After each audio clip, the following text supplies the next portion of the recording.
আসসালামু আলাইকুম। এই গরমে শরবতের জন্য আপনি নির্ভেজাল আখের গুড় খুঁজছেন। আর নির্ভেজাল বোঝার জন্য আপনি ইন্টারনেটে সার্চ দিয়েছেন যে আসলে নির্ভেজাল গুড় কিভাবে চিনবো।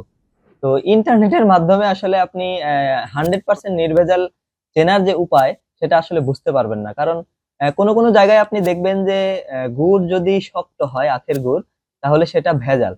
তো আপনি যদি নিজে দাঁড়িয়ে থেকে আখের গুড় তৈরি করেন এবং যিনি জাল দিচ্ছেন তিনি যদি জালে একটু বেশি দিয়ে ফেলে অথবা তাকে যদি একটু বেশি করে ফেলে তাহলে কিন্তু সেই গুড়টা শক্তই হবে। শক্ত হওয়ার কারণে যে আসলে গুড়টা ভেজাল সেটা কিন্তু আসলে না। আবার অনেক জায়গায় আপনি দেখবেন যে তারা বলতেছে গুড়টা যদি নুনটা স্বাদের হয় তাহলে সেই গুড়টা ভেজাল। আসলে এটাও কিন্তু না হইতে পারে। কারণ যে আখ থেকে গুড় হচ্ছে সেই আখটা বিভিন্ন জাতের হয়ে থাকে। কিছু জাত রয়েছে সেটার স্বাদেই একটু নোনতা হয়। মানে আখটাই স্বাদে নোনতা হয়।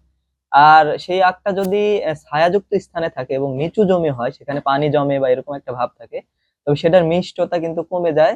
অর্থাৎ একটু নোনতা হইতে পারে। সেই আখ থেকে যে গুড়টা তৈরি হবে, সেটা তো আসলে একটু নোনতা টাইপেরই হবে। তো এর থেকেও কিন্তু বোঝার উপায় নাই যে এটা আসলে খাঁটি না। তবে কিছু বিষয় বোঝা যায়। যেমন এর গন্ধ এবং স্বাদ, এটার মাধ্যমে আপনি বুঝতে পারবেন যে আসলে গুড়টা খাঁটি নাকি ভেজাল।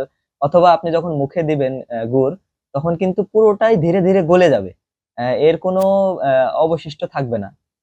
এর মাধ্যমে আপনি বুঝতে পারবেন যে আসলে গুড়টা খাঁটি নাকি ভেজাল।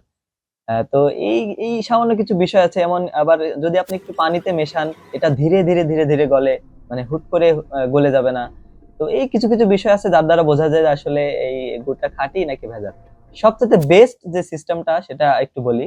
সেটা হচ্ছে আপনাকে অবশ্যই ল্যাবে টেস্ট করতে হবে। ল্যাবে টেস্ট করার মাধ্যমে আপনি 100% নিশ্চিত হইতে পারবেন যে গুড়টা আসলে খাঁটি নাকি গুড়ের মধ্যে কোনো ভেজাল রয়েছে। তো আলহামদুলিল্লাহ আপনি যদি এক জায়গায় দাঁড়িয়ে থেকে গুড় তৈরি করে নিতে পারেন সেটা খুবই ভালো। আমরা আপনাকে সাজেস্ট করব যে অবশ্যই নিজেরা দাঁড়িয়ে থেকে গুড় সংগ্রহ করবেন অথবা বিশ্বস্ত কোনো জায়গা থেকে আপনারা গুড়টি সংগ্রহ করবেন। এবং গুড় নেওয়ার পরে অবশ্যই প্রাথমিকভাবে যতটুকু আপনারা বুঝতে পারেন সেটা টেস্ট করে বুঝে শুনে নিবেন যে গুড়টা খাঁটি নাকি নির্ভেজাল। আলহামদুলিল্লাহ আমাদের যে সিস্টেম রয়েছে আপনি গুড় নেওয়ার পরে টেস্ট করে দেখবেন গন্ধ এবং স্বাদ যে আপনারা আপনাদের মুরুব্বি যারা আছে তাদেরকে দেখাবেন যে এই গুড়টা আসলে ভালো নাকি খারাপ। তারা আসলে গন্ধ এবং স্বাদে বুঝতে পারবে মোটামুটি আলহামদুলিল্লাহ। এছাড়াও আপনি ল্যাবে টেস্ট করে দেখতে পারেন যে আমাদের গুড়টা আসলে কতটুকু খাঁটি।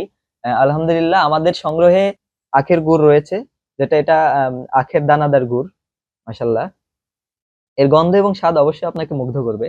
তো যেটা বলতেছিলাম আসলে ল্যাব টেস্ট করা ছাড়া 100% খাঁটি গুড় এটা ইন্টারনেট বা কোনো কিছু সার্চ দিয়ে তেমন কোনো নির্দিষ্ট উপায় আপনি পাবেন না যেটা দ্বারা বুঝতে পারবেন যে আসলে গুড়টা খাঁটি নাকি ভেজাল।